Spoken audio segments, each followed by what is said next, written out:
He didn't want the party. He allowed it because a boss who refuses his own birthday looks finished. And Casimir Sartori had spent 40 years making sure no one ever mistook him for finished.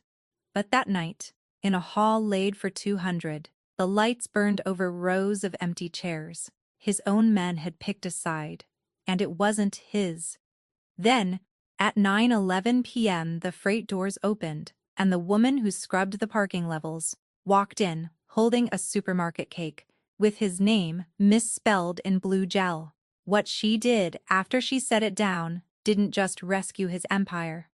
It buried the man who had already sold it. The chair was the first thing people saw, and Casimir Sartori had turned that into a knife. For 14 months he had watched men come into his study, take in the brushed steel and the still legs under the folded cashmere, and quietly redo their sums. He let them. He let them believe that the round that had clipped something loose at the base of his spine 2 winters ago had loosened something else. 2. His grip, his reach, his teeth. Being underestimated was the last real weapon a man in his position owned, and Casimir had built a second career out of the weapons other people were careless enough to drop. His home was the top floor of the Verance building. On the north bend of the river, glass on every side, the whole slate-colored city spread beneath him like a thing he'd been promised in his 20s and never quite been handed. The rooms were flawless. 4 staff kept them that way. Floors that mirrored the ceiling. White amaryllis swapped out. The hour they began to droop. The air held at a temperature so exact that weather never once got in.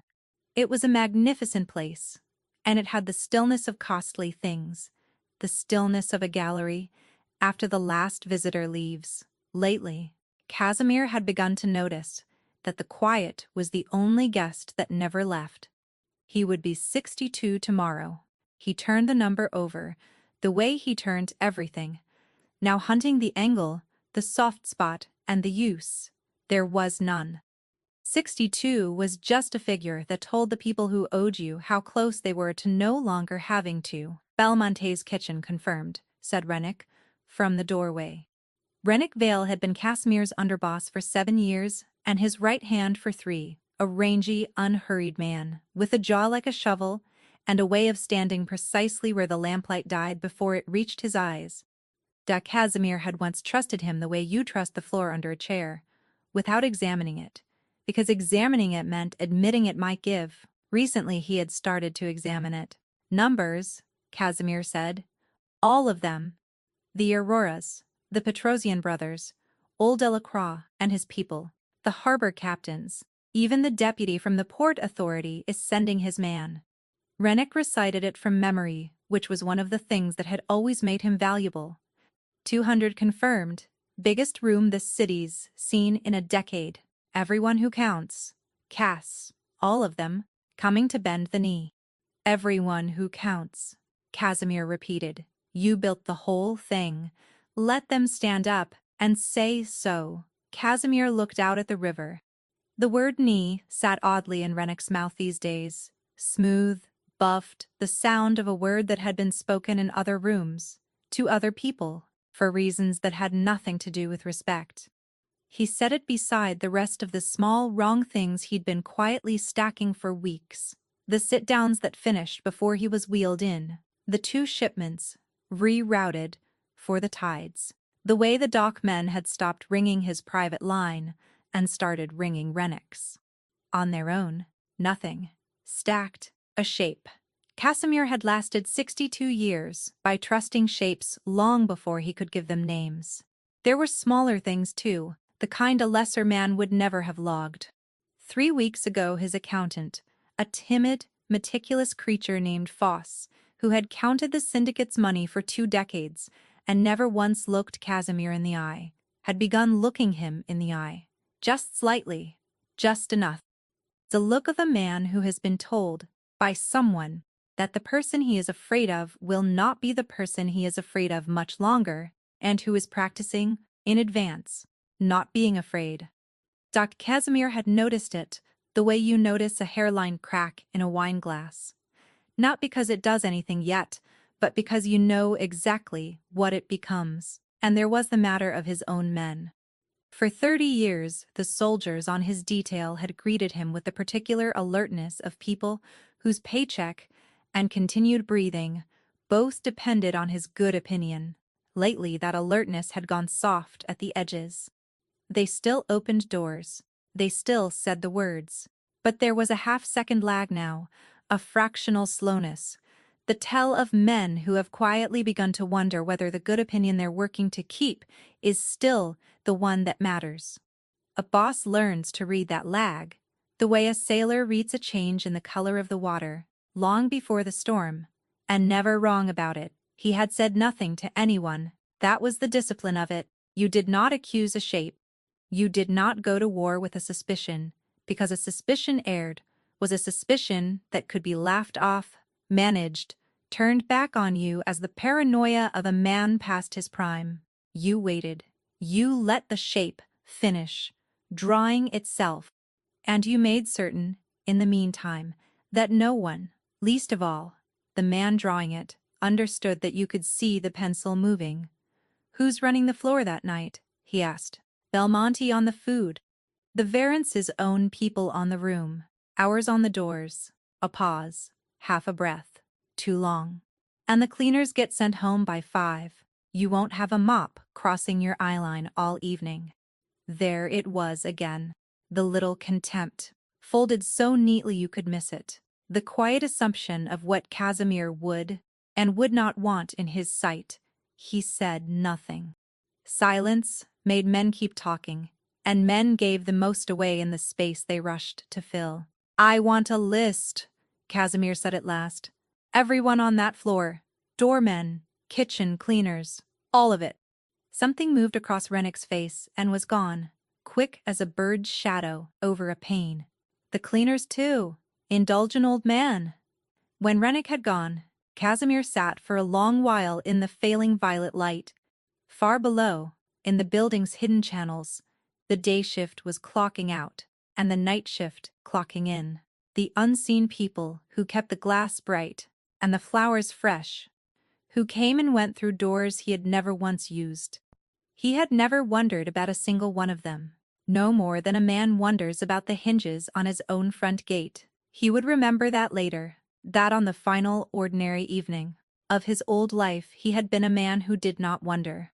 He wheeled to the window and watched the lights come up along the far bank, and he did not yet know that the only loyalty he would be shown in the next 2 days belonged, at that precise moment, to a woman far below his feet, on her knees, on the parking level, scrubbing an oil stain out of the concrete so the morning shift wouldn't pin it on her and cost her a job she could not afford to lose. Her name was Danya Moreno. He hadn't heard it yet. Inside 48 hours, it would be the only name in the city he trusted. Danya Moreno cleaned the Varens building on the 5 to midnight shift, 3 floors, 2 stairwells, and the lower parking levels. And she was extraordinary at being unseen. She'd made a craft of it, the way you make a craft of anything you do 10,000 times over. Keep the eyes down. Move when the important people are still. Still yourself when they move. Learn a building the way a fisherman learns the sky. Which floors emptied at what hour. Which guard actually watched his monitors and which watched a game on his phone. Which service elevator carried the reek of the loading bay and which one you could ride without your uniform drinking the smell. She kept 2 rules and broke neither. Never be noticed and never miss the 11:10 bus, because the last bus after it didn't meet the crosstown line, and the crosstown was the whole difference between reaching Tobin at Mrs. Okafor's by midnight and reaching him near 2, and Tobin was 7 and afraid of the dark, and counted the minutes on his fingers until she came. Tobin was the reason for all of it. Tobin, who had her late father's slow grin, and a heart the cardiologist had drawn for her on a paper towel, one chamber shaded in the wrong place, an operation booked for April that her plan covered exactly, to 55%. The other 45% was a number. Danya did not let herself look it head-on. The way you don't stare into a bulb. She looked just beside it. She took the extra shifts. She cleaned the parking levels no one else would touch. She kept her head low and her mouth shut, and she never, under any circumstances, got tangled in the things that went on above the 40th floor of a building like the Varants, where the top floor belonged to a man the whole night crew spoke of in a particular flattened voice. She had a system for the money, and the system was the closest thing she had to prayer. Every Friday she cashed her check and split it into envelopes on the kitchen table, while Tobin slept. Rent, power, the bus card, groceries, and the last envelope, the fat one, the one marked in her small, careful hand with a single word, April. Some weeks, the April envelope got $20. Some weeks, after a double, it got 60. She kept a running total on the back of the cardiologist's paper towel, which she had laminated at the copy shop for $1, and kept folded in her wallet because the drawing of her son's broken heart and the arithmetic of fixing it belonged, she felt, on the same page. She was at last count a little over halfway to the 45%. She had until April. She would not make it on $20 weeks, which was why every overtime shift the supervisor offered was not a question, but an answer. Tobin knew none of this, which was the entire point of doing it. To Tobin, the world was safe and warm and smelled like the cinnamon toast she made him on Sundays. He knew his mother worked nights, and he knew he had to be brave about the dark until she came. And he knew that in the spring the doctors were going to fix the part of his heart that made him tired when the other kids ran. He called it, "getting my engine tuned up," which he'd heard a mechanic say on television and had decided applied to him. He was not afraid of the surgery. He was 7. He was afraid of the dark and of the big dog on the corner and of nothing else in the entire world, because his mother had spent every day of his life making sure the frightening things stayed on her side of the ledger and never crossed onto his. That was the job. The building was just how she paid for it. She had seen him twice, both times by accident. The first was nearly a year ago. The schedule had been swapped and, as always, no one had bothered to tell the night crew, so she'd rolled her cart off the service lift onto the top floor at 3 in the afternoon and turned a corner into the private corridor. And there he was, alone in his chair, parked in a long bar of sun on the pale floor, only sitting, watching the light lie across the stone. He hadn't heard her. For a moment, she saw his face with everything stripped off it. None of the arranged calm she'd glimpsed the second time, and what lay underneath had stopped her cold because she knew it. She had worn it herself in hospital corridors at 4 in the morning. It was the face of a person quietly adding up a life that would no longer come out. Even, she'd backed the cart away without a sound. He never knew she'd been there. The second time was the reason she was down on the parking level tonight, scrubbing a stain that wasn't hers. A month ago, she'd been swapping the bins on 59 when she heard 2 men come into the stairwell. Not staff. The shoes were wrong, hard soles, and staff wore rubber. And because her cart was silent, and her rule was to freeze when the important people moved, she froze in the alcove behind the recycling and heard things she was never meant to hear. She hadn't followed most of it. She'd followed enough to know it was the sort of thing that got a woman with a 7-year-old and an April surgery buried for the crime of overhearing. She'd caught the word birthday. She'd caught the phrase by the time the party's over. It's done. And she'd caught, unmistakably, the low, even voice of the tall man with the shovel jaw, the one she'd seen in a newspaper photo standing at the shoulder of the man from the top floor. She had told no one. Who was there to tell? She was a woman who did not exist to the people upstairs. That was the entire architecture of her life, and it had kept her and Tobin housed and fed for 4 hard years. But she had not once managed to stop seeing that unguarded face in the sun. Moreno, the night supervisor's voice bounced flat down the concrete ramp. "You're on the hall setup tomorrow. 2nd floor, overtime, all afternoon and evening."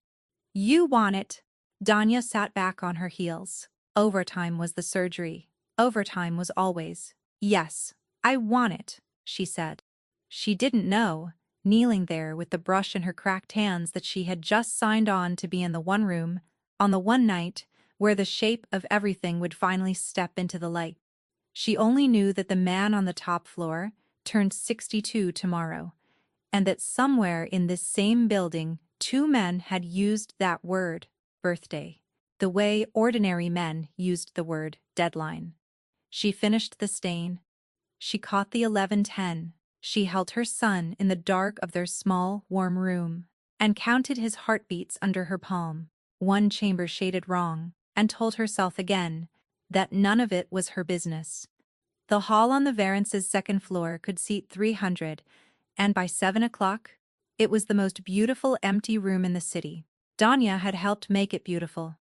Since noon, she and 5 others had dressed 18 round tables in ivory and pewter, folded 300 napkins into standing crowns, and polished a thicket of glassware until the chandeliers hung twice in every stem.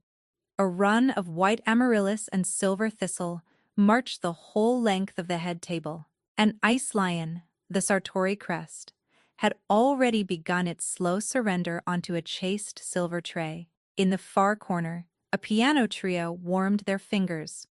Behind a bar stood a man in a white coat with his hands folded like a priest's, and behind the double doors, a kitchen breathed out saffron and scorched butter, and something with rosemary in it.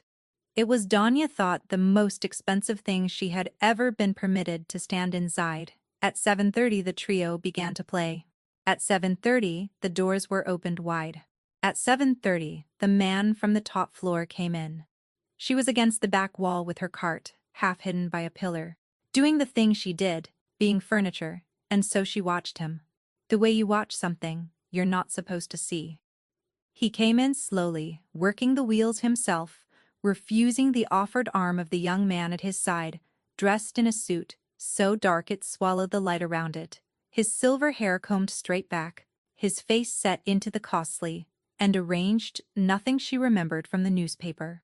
He drew himself up near the head table, beneath the amaryllis, under his own crest, weeping quietly into its tray, and he waited.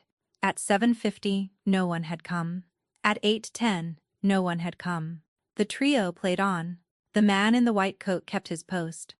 The saffron smell thickened, held, and then began, slowly, to go stale, the particular death a kitchen dies when the food is ready and waiting, and slowly failing under the warming lamps.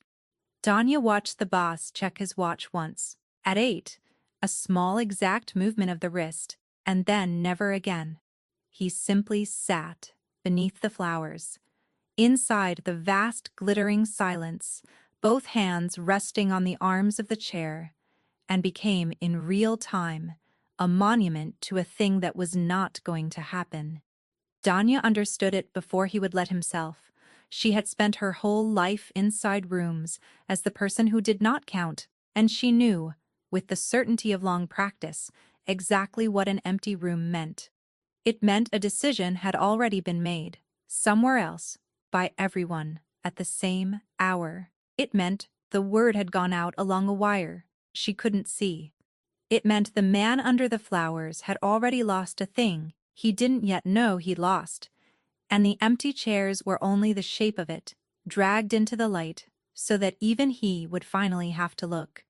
At 8:25, the young man crouched by the chair and said something low, and the boss answered without turning his head, and the young man rose, crossed to the doors, and had a short, fast conversation with 2 men in dark suits posted there. Danya couldn't hear it. She didn't have to. She'd been reading rooms since before she could read words. The 2 men at the doors had the loose, unbothered posture of people who had stopped performing. One of them let himself smile. You do not smile like that in your own boss's house on the worst night of his life. Not unless you already know whose night is coming next, and that it isn't his. Then the young man came back and crouched again, and this time the boss did turn his head, and for a single second, 1 second, across 40 feet of empty floor, his eyes traveled over all of it. The dressed tables, the flowers, the dissolving lion, the doors where his own men stood, no longer pretending, and by pure accident of angle, his eyes passed over Danya. He saw her. It was the 3rd time. He didn't know it was the 3rd time. He saw a woman in a gray uniform behind a pillar with a cart, the least important object in a room, built to hold 200 important ones. And something in his face flickered. Not because of her. Because she was the only living thing in the room, looking back at him without doing any calculation. Everyone else in his life had run the numbers on him weeks ago. The cleaning woman was the only person present who had never been invited to. He looked away. The second closed over like water. At 8:45, the trio stopped, their paid hours spent, and began, uncertainly, to case their instruments. And the sound of that room without music was worse than any sound in it had been, and Danya felt something rise in her chest that she had no business feeling for a man like that. A dangerous man, a man whose trade had pressed the fear flat into the voices of the entire night crew. She felt it, anyway. She recognized the look he wore beneath the flowers. A life, quietly added up, and found short, and she carried that same weight in her own body. And she thought of the stairwell a month ago, and the word birthday, and the phrase, by the time the party's over, it's done. By the time the party's over, tonight. Whatever they had built, it was set for tonight, and the empty room wasn't the cruelty. The empty room was the cover. You didn't simply humiliate a man like Casimir Sartori and leave it there. You emptied the room first, so there would be no one to see what came after the last guest failed to arrive. Danya Moreno stood behind her pillar with her invisible cart and weighed the most dangerous choice of her life. She could still catch the 11:10. She could go home, hold her son, count his heartbeats, keep the job and the overtime and the surgery, and keep her head down, the way 4 years of survival had drilled into her, the way her father had taught her before the world got small. Or she could do the thing that the woman she used to be, before the fear, before the diagnosis, before her whole life narrowed to a single paper towel drawing of a heart, would have done without a second's thought. The service kitchen still held the plain sheet cakes the caterer kept back for staff. She'd seen them stacked that afternoon. No one would ever miss one. She waited for exactly as long as it took the last musician to snap his case shut. Then she turned the cart around and pushed it, quietly, invisibly, the way she did everything, toward the service doors and the kitchen beyond. And she did not yet know that the two men at the hall doors had been handed a single task for 9:15 p.m., or that she was about to wheel a supermarket cake straight into the center of it. The service corridor behind the hall was a different country. Out front, chandeliers, orchids, the hush of money. Back here, the walls were painted the gray-green of every service passage in every building in the world. The floor was scuffed rubber, and a single fluorescent tube stuttered overhead like it couldn't commit to staying on. Danya knew this country. This was hers. She pushed the cart past the laundry chute, past the electrical closet with its yellow warning diamond, and let the familiar ugliness steady her hands, because her hands had begun to shake and she needed them not to. The staff cakes were where she'd seen them, on a steel rack, inside the walk-in's outer shelf. 4 plain rounds under plastic domes, meant to be cut up small for the kitchen crew. After a long night, she lifted one out. On impulse, before she could argue herself out of it, she took the tube of blue gel icing the pastry runner had left by the sink, and in her careful, deliberate hand, wrote across the white top, "Happy birthday, Mr. Sartori, Entabar."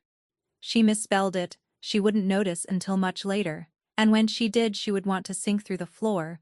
There was no time to notice now, because that was when she heard the voices again. They came from the loading vestibule at the far end of the corridor, the tall man's low, even voice, the one from the stairwell, the one from the newspaper, and a second voice she didn't know. Younger, tighter, a voice with a tremor of nerves running under it. Danya set the cake down on her cart.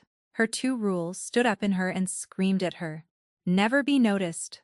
Make the bus. She was very good at both. She had survived 4 years on both.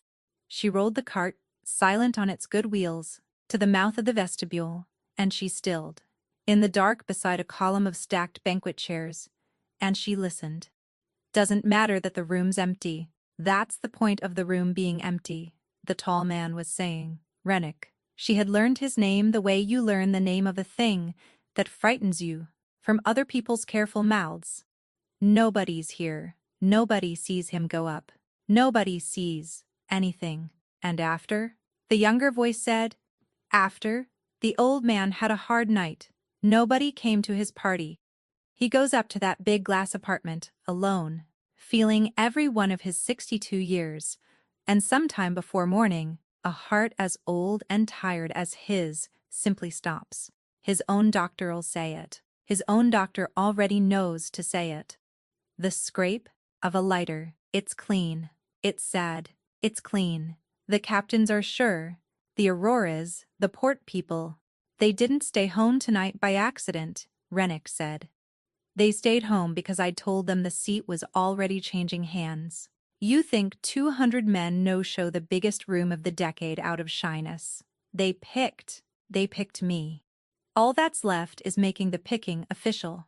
And the picking gets official at 9:15, when I go up and help a heartbroken old man to bed. Danya's whole body had gone to ice. She stood in the dark beside the stacked chairs, and she understood, all at once and completely, the thing she had been half understanding for a month. It wasn't a robbery, it wasn't a threat. It was an execution, dressed as a heartbreak. And the empty room she'd spent all day making beautiful was the stage they built for it. Every folded napkin, every polished glass, the weeping lion, the flowers. She had helped dress the set for a man's murder and been paid overtime to do it. And they were going up at 9:15. She turned her wrist over. The cheap watch Tobin had picked for her birthday from a drugstore rack read 9:04, 11 minutes. Every rule she owned told her to walk. Roll the cart back, clock out, catch the 11:10, hold her son, and never say a word. Because a woman who says a word about a thing like this does not live to see April, does not live to sit in a hospital waiting room while a surgeon fixes a wrongly shaded chamber, does not live at all. The logic was brutal, and it was simple, and she had been living by brutal, simple logic her whole life. But she kept seeing the face in the sun. She kept seeing the man under the flowers, both hands on the arms of his chair, checking his watch once and then never again. She thought, he is somebody's. Too, he was somebody's. Once, somebody counted his heartbeats in the dark. She didn't know if it was true. It didn't matter whether it was true. It had become, in the space of 11 minutes, the only thing she could act on. There was no one to tell. The doors were his men. The only person in the entire building who did not yet know what was coming and who might still do something about it was the man himself, far up in a glass apartment alone, waiting for a knock he thought was coming at 9:15 to help him to bed. And the only person who could reach him first was a woman with a cart and a misspelled cake, who was invisible to every single person between here and the top of the building. Invisible. Danya almost laughed. For 4 years she had made herself into a ghost, so no one would look at her, a survival skill, a way to keep her head down, and her son fed, and her name off everyone's lips. She had never once, until this exact second, understood that the same thing that had kept her safe could also make her a weapon. That being unseen was not only a place to hide, it was a place to move from. Every guard, every camera, every man in a dark suit in this building was trained to watch for a threat, and a threat, in their minds, wore a suit and carried a gun and mattered. Not one of them had ever been trained to watch a woman with a cart. She looked at the freight elevator at the end of the corridor, the one the important people never used, the one whose code she knew because she used it 40 times a night. It went straight to the top. It did not pass the hall. It did not pass the men at the doors. 9:06. She put the misspelled cake on the flat of the cart, because a cleaning woman pushing a cart through a building was invisible, but a cleaning woman running was a woman with something to hide, and she pushed the cart toward the freight elevator at exactly the unhurried pace of a person with nothing on her mind but finishing her shift. Her heart slamming so hard she was certain the stacked chairs could hear it, and she did not yet know whether she had 11 minutes or 9, or whether the man upstairs would open his door to a stranger, or whether she had just, with a supermarket cake and a lie to herself about heartbeats, signed her own son up to grow up alone. The freight elevator opened onto the top floor at 9:09, and the silence up there was total. Danya rolled the cart out into the private corridor. The same corridor, she realized, where she'd seen him in the sun a year ago, and the memory and the moment folded together so hard she nearly stopped breathing. The apartment door was at the end, pale wood, no name, a small brass keypad glowing beside it. She had no code for that door. She had never in 4 years had a reason to. She knocked. Nothing. The hush of costly things. She knocked again, harder, and then she did the only thing left, which was to lean close to the seam of the door and speak, low and fast and steady, in the voice she used to talk Tobin down from the dark. "Mr. Sartori. My name is Danya Moreno. I clean this building. I'm on the night crew. I know how this sounds. There are 2 men coming up here at 9:15, and they are not coming to help you to bed. I heard them. Downstairs. Just now. It's Rennick. It's Rennick and one other, and they've told everyone it's going to look like your heart just gave out. Natural. No marks, no questions. That's why the room was empty. They emptied it on purpose. Please. I know how this sounds. I have 6 minutes. Please open the door." For 3 full seconds, there was nothing at all, and in those 3 seconds, Danya lived an entire life in which she had gambled everything on a locked door and lost. And Tobin grew up counting heartbeats alone. Then, the deadbolt turned. The door drew back, and there he was. The man from the bar of sun, in his chair, in his shadow-dark suit, one hand still on the wheel, and the other resting near his lap. In a way she would understand only later, when she learned what he kept there. His face had none of the arranged nothing on it now. It was awake. His eyes went over her once, fast and total, the way a man reads a room he might have to fight in. The gray uniform, the cart, the cheap watch, the plain white cake with his name spelled wrong in shaking blue letters. "Say the second name," he said. His voice was very quiet. "You said Rennick and one other. If you heard them, you heard the other. Say it." She hadn't heard it. She'd heard a young, tight, nervous voice and no name for it. And she understood, in a flash of cold, that this was a test, that he was giving her exactly one chance to prove she was real, and not the opening move of the very thing she was warning him about. "I didn't hear a name," she said. "I heard him, younger than Rennick, scared. He asked if the captains were sure, and if the port people were sure. And Rennick said they didn't stay home tonight by accident, that he told them the seat was already changing hands." She swallowed. "I don't know the other man's name. I clean floors. I'm not going to pretend I know something I don't. Not now, not to you." Something in the man's face changed. Not softened, exactly, but settled. The way a scale settles when the weights finally balance. A liar would have given him a name. A plant would have come armed with one. Only a person telling the truth would stand at a killer's door, 6 minutes from her own possible death, and refuse to invent the one detail that would have made her more convincing. "The young one is taller," he said, almost to himself. "Rennick's nephew. Scared, you said." "Yes, he would be." He backed the chair up in a single clean motion and jerked his head. "Inside. Bring the cart. A woman with a cart is finishing her shift. A woman, standing empty-handed in my hallway, is a problem someone will ask about." She wheeled the cart in. He threw the deadbolt behind her. The apartment was exactly as vast and cold beautiful as she'd imagined, and somehow worse for being real.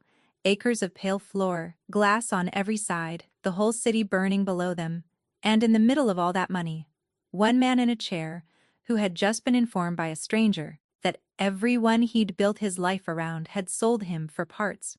He didn't rage. He didn't crumble. He wheeled himself to a low console table, opened a drawer, and Danya's breath stopped. Because she thought gun, and it was, but he didn't lift it. He looked at it. Then he closed the drawer. 14 months, he said, to the glass, to the city, not quite to her. 14 months. I've been stacking small wrong things and telling myself I was too careful to be wrong about him. A short exhale that wasn't a laugh. A woman who scrubs my parking levels heard in 1 month what I wouldn't let myself hear in 14. Why? He turned the chair to face her fully. Not how. I know how. Why? Why does a woman who owes me nothing, who I have never once looked at, walk up to the top of a building into the middle of a killing, to warn the man everyone here is afraid of? You had a bus to catch. I'd have bet my life you'd catch it. Most would. Danya looked at this dangerous man in his beautiful cold room, 5 minutes now from whatever was coming through that door, and she found she had no clever answer, only the true one. Because a year ago, I saw you sitting in the sun on this floor when you didn't know anyone was watching, she said. And you had a face I recognized. My son has a heart that's built wrong. April, they're going to try and fix it. I've worn that face in every hospital hallway there is. The one where you're adding up a life and it won't come out even. Her voice didn't shake, which surprised her. I don't know if you're a good man. Everyone downstairs is scared of you, so probably not. But nobody should be alone in a room the night they find out the whole world already left. I couldn't make the choice to walk away. Sit right in my chest, that's all. That's the whole reason. There isn't a better one. Casimir Sartori was quiet for a moment. 62 years old, betrayed to the studs, 4 minutes from the end his own men had scripted for him, and the last honest sentence anyone had spoken to him had come from a woman whose name he'd learned 90 seconds ago. Danya Moreno, he said, testing it. The way he tested everything for its use, and finding for once that its use was simply that it was true. Then his eyes sharpened and went past her to the door, to the pale wood and the brass keypad, and his voice dropped into something flat and fast and absolutely alive. Then listen to me carefully, because they will be at that door in 3 minutes, and there is exactly one way both of us are still breathing at 9:30, and it starts with that cake, and with everyone in this building believing you are still nothing but a ghost with a cart. He gave her the plan in 90 seconds, because that was all they had, and it was not the plan she expected. You do nothing, Casimir said. That is the whole of your part, and it is the hardest part, so listen. You take the cart into the service pantry, off the kitchen. Through there, the narrow door, you'll fit. You leave it cracked 1 inch. You do not come out. You do not make a sound. Whatever you hear in this room, you stay a ghost, because the instant they know a witness exists, you stop being a person they can leave alive. His eyes held hers. Can you be nothing for 10 minutes? You've had 4 years of practice. And you? She said. What do you do? 2 of them, guns, and you. She stopped. And I can't stand up. He finished, without heat. No, I can't, so I won't try to win a fight. I'm going to win a conversation. It's the only thing left in this building. I'm still better at than Rennick Vale. He wheeled to the low console, took a slim black phone from the drawer beside the gun, and, with his body between the drawer and the door, so no camera and no visitor would ever see it, slid the pistol out and laid it under the folded blanket across his knees. Then he thumbed the phone, set it face down on the table by his chair, casual, forgotten, and the phone of a beaten old man who no longer cared. A small red dot lived in its corner, recording. 14 months, he said again, quietly, while she moved toward the pantry. You want to know the shape of it? Here it is, so you understand what you walked into. Rennick didn't wake up hungry last winter. He's been hungry the whole 7 years. I just fed him enough that it never showed teeth. Then this happened. He touched the arm of the chair.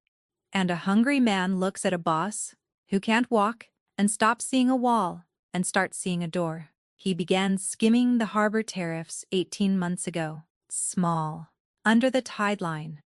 I let it run, because a thief you can see, is worth more than an honest man you can't. Then he went to the captains, the Auroras, the Petrosians, Delacroix, one at a time, over a year, and he told each of them the same soft lie. The old man's finished, the chair's a coffin with wheels, the seat's changing hands, and you'd be wise to be on the right side of it when it does. His voice didn't rise. Tonight was the proof of concept. Fill a room for 200, and see who comes. Nobody came. That's not a party that failed. Danya, that's a vote. 200 men voted, and I lost, and I didn't even know the ballot was open. She was at the pantry door.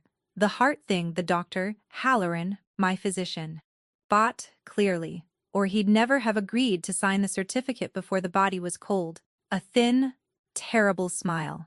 The one man I actually let close enough to touch me. Yes. Now go. And Danya. She turned. Thank you for the cake. It's the only gift I'll get this year. And someone spelled my name wrong on it, and I find I don't mind at all. Go. She went. She folded herself into the black pantry with the cart, left the door, cracked its 1 inch, and became nothing. At 9:15, exactly, the knock came. 3 raps unhurried. The knock of a man who believes the door is already his.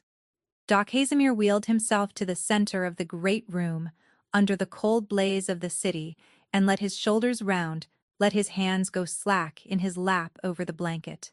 Let his face fall into the gray exhaustion of a man who had watched 200 empty chairs all night. He unlocked the door from the panel on his armrest. Rennick Vale came in first. Behind him, a step too far behind, came a younger man, narrow, pale, a gun held down along his thigh like it embarrassed him. Toller. The scared voice from the vestibule. Kaz. Rennick's tone was gentle. Grief. Gentle. Funeral gentle. He crossed the pale floor and crouched by the chair the way the young man had crouched in the hall, the posture of comfort, and Danya, watching through her inch of dark, felt her skin crawl at how good he was at it. Rough night, I know. I kept thinking they'd come. I did. Did you? Casimir said. Dull. Nobody knows what to do with a thing like this. Rennick's hand settled on the old man's shoulder. A man builds 40 years, and then he let it hang. You shouldn't be alone tonight. Come on. Let's get you up. Get you settled. Toller'll help. Toller. Casimir lifted his gray face and looked, for the first time, directly at the nephew. Rennick's sister's boy. Marisol's boy. I held you at your christening, didn't I? You were loud. The gun along Toller's thigh moved a fraction. Uncle Ren, he said. Uncle Ren, you didn't say he'd quiet, Rennick said, still gentle, still smiling. And the smile was the confession, because it never once reached his eyes. Go and get the case. Halloran left the small one, in the bag by the door. 1 dose in the line while he sleeps, and his heart just stops, and there's nothing for anyone to find. Set it up the way the doctor showed you. And there it was, spoken flat into a recording phone, lying face down 8 feet away, in front of a witness folded into a pantry. The whole clean, sad machine described aloud by the mouth that built it. De Casimir let his eyes drift half shut, playing dead already, and behind the gray mask his mind was moving faster than it had moved in 14 months, because Toller had not moved toward the bag by the door. Toller was standing very still, with a gun he didn't want, looking at an old man who had held him at his christening, and a boss who couldn't walk had just found, in a room with no exits, the one loose thread in the whole design. Toller, Casimir said softly, without opening his eyes. How much did he tell you you'd get? Toller didn't answer. Rennick's hand tightened on Casimir's shoulder. How much? Casimir said. For holding the gun that isn't going to fire, because the story is that I did it to myself. Which means the only person in this room who needs to actually pull a trigger tonight is a nervous boy his uncle brought along so that if it ever goes wrong, there's a nervous boy to hang it on. He opened his eyes. He didn't bring you to help, son. He brought you to be the name. Halloran gives the police, if the story ever cracks. You're not the heir, you're the insurance. The bag by the door never opened. The bag by the door never opened. And Rennick Vale, who was very good and very smooth, and had planned everything except an old man with nothing left to lose talking to a frightened boy, straightened up slowly, and let the gentleness fall off his face like a coat he was done wearing, and reached inside his coat and said, "What happened next?" Took 4 seconds, and Danya would spend years putting them back in order. Rennick's gun came level with the old man's chest. And Casimir Sartori, who could not stand, who could not run, who had spent the entire evening being the most helpless thing in every room, moved, not his legs, his hand. It came off the blanket already holding the pistol he'd hidden there, and he did not fire it at Rennick, he fired it into the ceiling.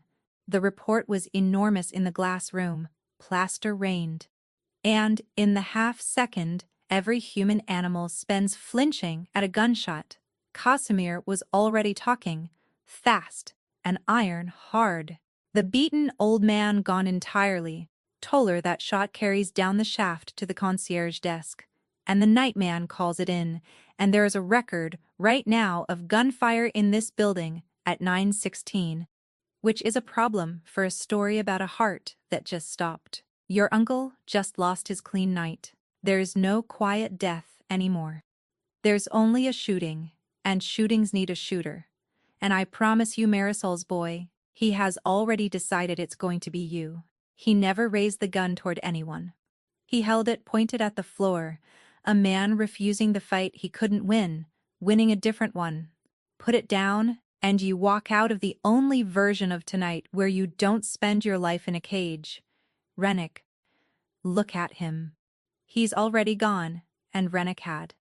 In the chaos of the shot and the falling plaster and the ruin of his clean, quiet story, Rennick Vale had done the arithmetic of a man whose plan just died, and the answer it gave him was leave. Now before the record and the nephew and the noise all become witnesses in a room you can't control. Tainier snarling. "This changes nothing, old man. The captains are mine. The seat is mine. You've got no one. I've got a witness," Casimir said. "And I've got your voice on a phone 8 feet away, spelling out exactly how you were going to stop my heart. And I've got your own sister's son deciding, right now, that he'd rather testify than hang." He tipped his head at the black phone with its red dot. "Run if you want, Rennick. You're not running from me. You're running from tape." Rennick's eyes went to the phone, to Toller, whose gun had drifted down to point at nothing, to the old man in the chair, who had never, this whole time, pointed a weapon at a single living person. For one held breath, Danya thought he would do it anyway, that he would decide the tape and the witness and the nephew were problems he could solve with 3 more seconds and a full magazine. That a man far enough gone would rather burn the whole house down than walk out of it with nothing. She saw the thought cross him. She saw his knuckle whiten on the trigger. She pressed herself flat against the pantry shelving and thought, with a strange, floating clarity, of the April envelope and of Tobin's face, and of how stupid a thing it would be to die inside a cupboard 8 feet from a man she'd met that night. But Rennick Vale was not far enough gone. That was the flaw in him, and Casimir had known it for 7 years and counted on it now. Rennick was a schemer, not a berserker, and a schemer's whole soul is the belief that there is always a smarter move than the loud one. Standing in a dead man's apartment with a recording running and a witness somewhere, and his own blood turning on him, the schemer's mind did what schemers' minds do. It started looking for the exit, the angle, the version of tomorrow he could still salvage. And whatever he saw in that reckoning, it sent him out the door and gone. Footsteps fast down the corridor. A man who had come to inherit a kingdom and was leaving with only the knowledge that the tape existed. Toller dropped the gun. It clattered on the pale floor. He sat down on that floor, like his strings were cut, and put his face in his hands. Barely 20, under the beard he'd grown to look older, and said, muffled, he said nobody would get hurt. He said, it'd look like the old man just, and couldn't finish. Pantry, Casimir said. Danya, come out. It's over. This part is over.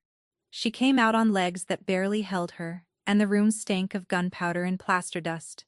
And there was a boy weeping on the floor, and an old man in a chair lowering a gun he'd fired at the ceiling to save all three of their lives, with a story instead of a bullet. And Danya Moreno understood that she had crossed a line tonight that a person does not get to step back over. She could not unhear the plan. She could not unbe the witness. There was number 110 bus, back to the woman she'd been at 7 o'clock. She was in it now, all the way in. Casimir looked at her for a long moment. Then he did the thing that bound them. Your son, he said, the heart April. What's the number you don't let yourself look at? She told him. 4 years of not saying it out loud, and she said it. Because after tonight lying to this man seemed obscene. It's paid, he said simply. Tonight. Before you leave this floor, it's paid. The whole of it, the surgeon. The good one, not the one your plan allows. And the recovery, and the years after. Not as a reward. Don't insult us both by calling it that. She started to say something. The reflexive no, of a woman who had never in 4 years let anyone hand her anything, and he lifted one finger. Not sharply, just enough to stop her. Before you refuse it, he said, understand what you'd be refusing. Not charity. I don't do charity.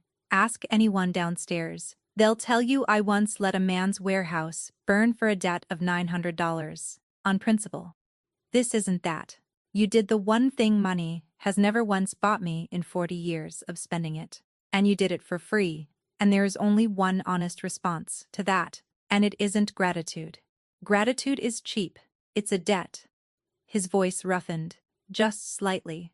The only crack he'd let show all night. You are the only person in a city of 200 men who came up here. You didn't come because you're mine. You had no reason to be loyal, and you were.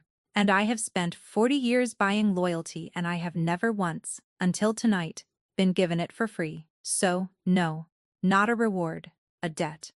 The first honest debt I've owed in a very long time, and I pay my debts. Your son gets his engine tuned up by the best hands in this country, and he does it in the spring, on schedule, and you never open that envelope on your kitchen table again. Danya went very still. I never told you about the envelope. You didn't have to, Casimir said. I've watched 200 men calculate their way toward my chair for 14 months. I know exactly what a person looks like when they're carrying a number they can't say out loud. You've been carrying yours since the second I opened that door? It's the same look I saw on you in the sun, if you want to know. I remember it now. I thought it was mine, reflected back. It was yours all along. He let that sit. Sit down, Danya. There's a boy on my floor who's going to help us. And there's an empire that thinks I'm dead, and I need you to help me decide how to walk back into it. Because you, it turns out, are the only pair of eyes in this whole building I can trust. She sat down. She did not go home. Somewhere across the city, her son was asleep and safe with Mrs. Parts. Okafor, his surgery suddenly, impossibly, a solved thing. And Danya Moreno, who had made a religion of being invisible, sat down in a glass room at the top of the world and began, with a paralyzed crime boss and a frightened boy, to plan how to be seen. They had until Thursday. Rennick can't tell the captains. I'm alive and well, Casimir said. It was past midnight. Toller had made coffee with shaking hands and was now on the sofa, wrapped in the strange calm of a person who has already decided to confess. The whole seduction was the old man's finish. If he admits, I sat up in this chair and ran him out of my house, the spell breaks.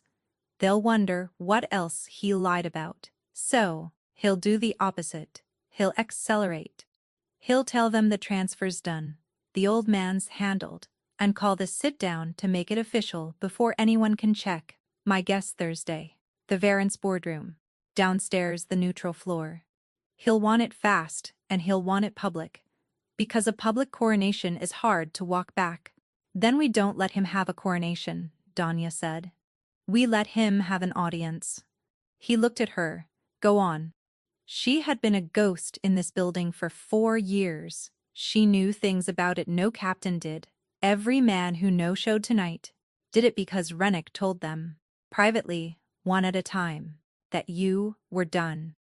If you get them all in one room and put the truth in front of all of them at once, not you saying it, you're the one they think is finished, they've got no reason to believe you, but proof, in a room where they can watch each other's faces. She stopped. Men like that.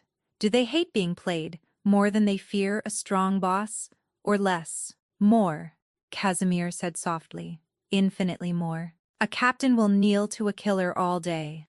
What he can't survive is the other captains knowing he was fooled. Something kindled in him. You're saying we let Rennick call his sit down. We let him stand up in front of 200 men and claim the seat. And then the tape, she said, his voice. One dose in the line while he sleeps, and his heart just stops, and there's nothing for anyone to find. You said it yourself. He's not running from you. So we play it to the only audience that can end him. The men he lied to. Halloran will deny it's his voice. Then we need Halloran in the room too, Danya said. And we need him to break. Your uncle brought you as insurance. What does that make? Halloran. Toller lifted his head. Scared, he said. Same as me. He didn't want any of it. Uncle Ren had something on him, a malpractice thing. A patient years back. He's not loyal. He's trapped. He swallowed. I know where he drinks. He talks to me. He thinks I'm a kid. I could get him to say it. Say it plain. That Uncle Ren made him agree to sign it. On a phone, Casimir said. Face down on a bar. The way I taught you all without ever meaning to. He almost smiled. You'd testify against your own uncle. He was going to hang me for it, Toller said. And there was the whole boy in it. He held you at my christening too, didn't he? And he was going to make me the shooter. His jaw set. Yeah, I'd say it plain. So the pieces went out across 3 days, like stones dropped in still water, and Danya moved among them the way she'd always moved. Unseen, uncounted, a woman with a card who could enter any floor in any room, and whom no captain would ever think to watch. It was, Casimir admitted, the single greatest tactical asset he had ever possessed. And he had walked past it 40 times a night for 4 years without seeing it. Every powerful man in the city was watched. Their cars were noted, their phones were tapped, their meetings were counted by rivals who paid good money to count them. Rennick had spent a year moving through that world of watchers, whispering to captains in private rooms, and every whisper had cost him a little exposure, a little risk that the wrong ear would hear, but nobody watched the cleaning crew. Nobody had ever, in the history of the city, paid a man to note which floors the night janitor visited. Danya could stand in a captain's private office emptying his bin, while he took a call that would decide a war, and she was less noticeable to him than the bin. Dachkin Dasimir gave her the routes and the timing and the words, and she carried them through a building full of the most paranoid men alive, and not one of them so much as turned his head. She carried a message to old Delacroix, the one Captain Casimir judged more proud than greedy, folded inside a request to inspect a water leak in his floor's ceiling. She'd rehearsed the water leak with Casimir twice. The exact board phrasing, the clipboard, the way to hand over the folded note inside a work order, so that if anyone walked in they'd see a maintenance form and nothing else. Delacroix had read it, standing at his window with his back to her, said nothing, handed the work order back with a scrawled signature that meant only understood, and she had wheeled out again into her invisibility. It was, she thought, the most words she had ever exchanged with a man that powerful, and she had spoken none of them aloud. She learned that the Thursday sit-down was real, called by Rennick for 2 o'clock. She learned, on Wednesday night, the thing that nearly broke it all, that Rennick, no fool, had put a man on the top floor to watch the private elevator, because a nervous king wants to know if a dead man's apartment ever lights up. They found out because the watcher stopped Danya. First time in 4 years, a man in that building had truly looked at her, really looked at her, face at her cart, and asked her what she was doing up there at 11. at night. For one long second the whole plan balanced on the edge of a knife. "Blood on the carpet in the corner suite," she said, bored, exhausted. "A woman at the tail of a double shift. Nosebleed," the guy said. "I told them it's a night crew job. But do they listen? You want to come watch me scrub a rich man's rug? Be my guest." She held his stare with the flat patient dullness of the invisible. "Or you can let me finish so I make my bus." He waved her past. He never once imagined that the woman with the cart had that very night coached a paralyzed man's testimony and carried a folded note to a captain in the lining of her sleeve. That was the thing none of them ever understood. And the thing that was about to cost them everything. They had spent so long refusing to see her that they'd made her the most dangerous person in the building. By Thursday noon, it was set. Toller had Halloran on tape, playing and shaking. In a bar on the south side, Delacroix had quietly agreed to one thing only: to be in the room and to listen. The recording of Rennick's own voice sat on the black phone, and Casimir Sartori, who the entire syndicate believed was either dead or dying in a glass tower, sat in his chair in his shadow-dark suit while Dania knotted his tie, and said, "When I go down in that elevator, there's no coming back up as the man they think I am. Either I walk out the boss, or I don't walk out." "You don't walk anywhere," Dania said, straightening the knot. "You roll." Loudly, let them hear the wheels. For the first time since she'd met him, Casimir Sartori laughed, a real one, startled out of him. Then the elevator opened, and they went down together to a boardroom holding 200 men who thought the ballot was already counted, and neither of them yet knew whether the tape would be enough or whether they were rolling straight into a room they would not roll out of. The Varents boardroom held them all, the Auroras at the long table's head, the Petrosian brothers, Delacroix stone-faced along the wall, the harbor captains, the port deputy's man. 200 faces that had not come to a birthday and had come, every one of them, to a coronation. Rennick Vale stood at the head of the table where Casimir had stood for 40 years. He was in the middle of it when the doors opened. Mid-sentence, mid-anointing, and so with the old chair empty, the responsibility falls to those of us who kept this thing running well. And then the doors opened, and the responsibility rolled in on 2 loud wheels, alive, upright in his chair, silver-haired, immaculate, unhurried. And the sentence died in Rennick Vale's throat, like a light switched off. The room made a sound, 200 men inhaling at once. Daxtimir rolled to the foot of the long table, not the head. He left Rennick standing at the head, on purpose, let him keep the stolen chair a moment longer, and folded his hands and looked mildly down the length of polished wood at the man who'd tried to have him killed 39 hours before. "Don't stop, Rennick," he said pleasantly. "The responsibility falls to those of you who kept this running. Go on. I'm fascinated to hear which of you that is." Nobody breathed. Rennick's mouth worked. "Kaz. We heard you were unwell. I was betrayed," Casimir said, still mild, still pleasant, and let the word walk the length of the table. "There's a difference, though I grant you they can look alike from a distance, and Rennick has always been very good at arranging the distance." He turned his mild gaze on the room. "Every man here stayed home for my birthday, because you were each told, quietly, one at a time, that I was finished and the seat was changing hands. You were told a private lie. I'm not going to ask you to be ashamed. Shame's a private matter and this is business. I'm going to play you something instead. And then you can decide, together, in front of each other, whether you were led or whether you were played, because I know which one you can live with and which one you can't." He set the black phone on the table and pressed it, and Rennick Vale's own voice filled the silent boardroom. "Get the case Halloran left. 1 dose in the line while he sleeps, and his heart just stops, and there's nothing for anyone to find. Set it up the way the doctors showed you." The room did not erupt. It did something worse. It went cold. 200 men who had each privately believed they were backing the strong horse sat in a sudden shared understanding that they had been herded, that the vote they'd cast with their absence had been a vote in a rigged election, and that every other man at the table now knew they'd fallen for it.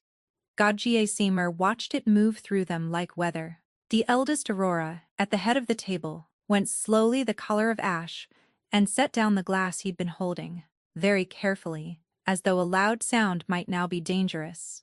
The Petrosian brothers looked at each other, one quick glance, brother to brother, the look of two men silently agreeing to have never held the opinion they'd both held an hour ago. The port deputy's man began, with great subtlety, to move his chair a few inches back from the table, the universal posture of someone establishing that whatever this was, he had only come to observe it. And along the whole length of the polished wood, one after another, the faces did the arithmetic Casimir had promised Danya they would do. Not asterisk is the old man strong, asterisk which fear could answer, but the far more corrosive asterisk did the man beside me watch me be fooled, asterisk which nothing could answer. Delacroix along the wall made a low, disgusted sound, and turned his face away from Rennick as if from a smell. It was a small gesture from one proud old man, and it was also the hinge of the whole room, because the others had been waiting, without admitting they were waiting, to see which way the most respected head in the building would tilt. When Delacroix turned away, he took the room's last hesitation with him. Rennick Vale felt it go. You could see him feel it, the way you can see a swimmer feel the current change under him, the dawning, drowning, understanding that the tide he had spent a year building was now running the other way, and running hard, and running over him. That could be anyone. That's doctored. Rennick started, and Casimir lifted one finger, and the side door opened, and Toller walked in with Halloran, gray-faced, beside him, and Casimir said, "Dr. Halloran, whose voice is that, and what were you asked to sign?" Halloran's nerve had been gone for years. It broke completely now. "His," he whispered. And then, louder, because a coward freed of a threat becomes suddenly furiously honest, "His. Rennick's. He made me agree to sign a natural causes certificate before Gad. Before, the man was even. He couldn't finish. He didn't have to, and that was when the single mom shocked everyone. Because Rennick, cornered, did the last thing a cornered man does. He went for the gun, the same gun, reaching into his coat in a room full of 200 men, and the captains flinched back, and Casimir could not stand, could not lunge, could not stop him, and Danya Moreno, who had rolled a cart into the back of the boardroom, disguised as exactly what she had been for 4 years, who, not one of the 200 most dangerous men in the city had thought to look at twice, stepped forward and swung the heavy steel fire extinguisher off her cart in a flat two-handed arc, and caught Rennick Vale across the wrist, with everything 4 years of scrubbing floors had built into her shoulders. The gun spun away across the polished table. He cried out and folded over his arm, and the woman with the cart stood over the underboss of the whole syndicate in her gray uniform, extinguisher raised, breathing hard, entirely visible for the first time in her life, and said into the ringing silence, "His name is spelled S-A-R. I got it wrong on the cake. I won't get it wrong again." 200 men stared at the cleaning woman, and then old Delacroix, along the wall, began, slowly, deliberately, a proud man making a public choice to applaud. They did not kill Rennick Vale in the boardroom. Casimir had explained why, in the elevator, and Danya had understood it as strategy, and only later as something more. "A body makes a martyr, and a martyr makes a war," he'd said. "I don't want him dead. I want him finished, which is worse, and which he taught me the value of himself." So Rennick was taken out with a broken wrist and a broken name, stripped of everything, turned out into a city where 200 men now knew he had lied to every one of them and been undone, in the end, by a woman with a cart. In their world, there is no exile more complete. He would live a long time, that was the point. Taller, they kept. A boy who confesses against his own blood to save a stranger is a boy worth keeping, and Casimir put him where he could be watched and taught, and, eventually, trusted. Halloran, they let leave the city. The captains, the Auroras, the Petrosians, Delacroix, the harbor men, came back to Casimir, not out of fear which fades, but out of the one thing that doesn't, the memory of having been played, and of who it was that had refused to play them.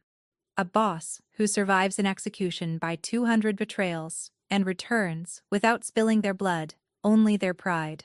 That is, a boss men follow for the rest of their lives, because they have seen exactly what he is capable of not doing. Tobin's surgery was in April. It went the way the good ones go, though nobody in a waiting room ever believes that while it's happening. The surgeon was the one Casimir had promised. The best hands in the country, flown in, unhurried, and the operating theater was in a hospital where the machines were new and the nurses had time, a place Danya could never have reached on $20 Fridays and 45%.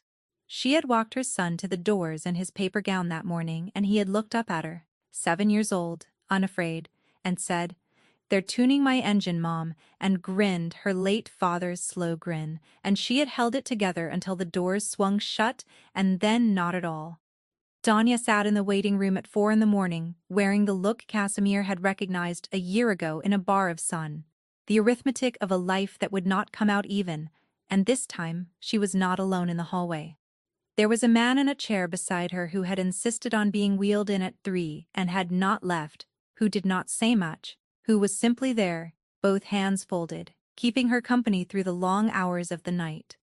He did not tell her it would be fine. He had lived too long to say a thing he couldn't guarantee. He just stayed. Once, near dawn, when her breathing went ragged and her hands started to shake in her lap, he reached over without a word and closed one of his hands around both of hers and held them still, the way you'd steady a bird until the shaking passed. Then he let go. Neither of them mentioned it. When the surgeon came out smiling, the good smile, the one that means it, that a mother learns to read across a hallway before a single word, Danya made a sound she had never made in her life and folded forward in the plastic chair, and Casimir put his hand over hers on the armrest and left it there. And neither of them said anything, because some things don't need saying. To be a vow, she never went back to the cart. "I'm not your employee," she said, weeks later, in the glass room, watching the city she'd once cleaned burn gold at sunset. Tobin was asleep down the hall in a room that hadn't existed before, a boy's room, with a nightlight, so he'd never again count the dark alone. "I don't know what I am. I keep waiting for you to hand me a title. Head of housekeeping. Consultant. Something with a badge. You're the reason I'm alive," Casimir said. "There isn't a badge for that." He wheeled closer. The arranged nothing was long gone from his face. What was under it? The thing she'd seen in the sun was still there, but it had stopped adding up to grief. "For 40 years I bought every loyal thing around me, and the one time it mattered, the only person who didn't leave was a woman I'd never paid a cent and never once looked at. You walked up to the top of a building into a killing for a stranger. I've spent my whole life believing that kind of thing doesn't exist. You made a liar of me at 62. Do you have any idea how rare it is to be proven wrong about the one thing you were most sure of?" Danya turned from the window. "Say the thing you're circling, Casimir. Stay," he said simply. A man who had run 100 negotiations and had at the end only the one true word, not as staff, not as a debt paid. "Stay, because the only room in this city I want to be in is the one you're in, and because your son has a nightlight down my hall, and because I have been alone at the top of a glass tower for 2 winters, and I did not know it was killing me until a stranger knocked on my door with a cake and refused to let me be alone the night the whole world left." His voice was steady. "Stay, be my partner. If anyone in this city ever makes you a ghost again, I'll make certain it's the last mistake they get to enjoy making." She crossed the room. She put her hand flat on his chest, over the steady, stubborn beat of a heart that 200 men had voted to stop and failed, and she felt it going, strong and alive, under her palm, the way she'd felt her son's every night, in the dark. "Okay," she said. "Okay, Casimir." He didn't smile. He didn't need to. He turned his hand up and folded it around hers. And outside the glass, the city that had abandoned him lay at their feet. And for the first time in 2 winters, the quiet in that beautiful cold room felt like peace instead of an absence, because it was at last a silence with 2 people in it. That's the thing nobody in that building ever understood. They spent so long looking past the woman with the cart that they never once saw her coming. And by the time she stood over their underboss with a fire extinguisher and a corrected spelling, it was already far too late. 200 of the most dangerous men in the city built their whole betrayal on the idea that the people who clean the floors don't matter, and a single mom on a double shift proved every one of them wrong in the space of 48 hours. Casimir Sartori didn't reclaim his empire with a gun. He reclaimed it with a tape, a frightened boy, a proud old captain, and a woman the world had trained itself not to see. And the sweetest part is that they did it to themselves, the second they decided she was nothing. And that's the part that stays with me. Not the betrayal, not the boardroom, not even the moment the extinguisher comes down. It's the idea that the most dangerous person in any room is almost never the one everybody's watching. It's the one nobody bothered to. Rennick Vale had a year, 200 allies, a bought doctor, and a perfect plan, and he lost to the woman he had personally ordered sent home by 5 o'clock so she wouldn't cross his eye line. He didn't just underestimate her. He designed his whole murder around the certainty that she didn't exist, and she walked a supermarket cake straight through the middle of it. If this dark, slow-burn story of loyalty and payback got to you the way it got to me, the empty room, the misspelled cake, the moment she swings that extinguisher and the whole board goes silent, then do the thing that helps this channel more than anything. Hit that like button, subscribe, and share this with somebody who needs a reminder that the quiet ones are always the ones holding the real power. And tell me in the comments, what was your favorite moment? The knock on the door, the tape in the boardroom, or the nightlight down the hall? I read every one. I'll see you in the next story.